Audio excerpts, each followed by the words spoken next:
அப்படிப்பட்ட நம்ம வீட்டு பெண்களுக்கு அரசியல்லையும் முன்னேற வழிவகை செய்யணும்.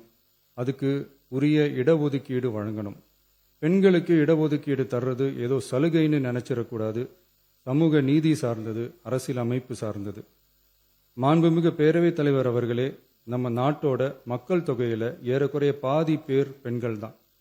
அதனால அனைத்து நிலைகள்லையும் பெண்களுக்கு சம அந்தஸ்து வழங்கப்படணும்.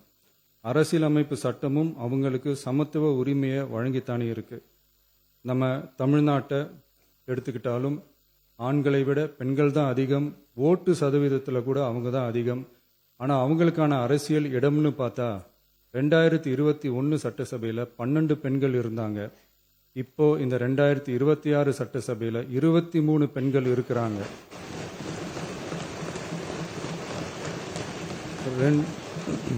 ரெண்டு மடங்கு ஆகி இருக்கு. ஆனாலும் சதவீத கணக்குப்படி பெருசா உயரலை.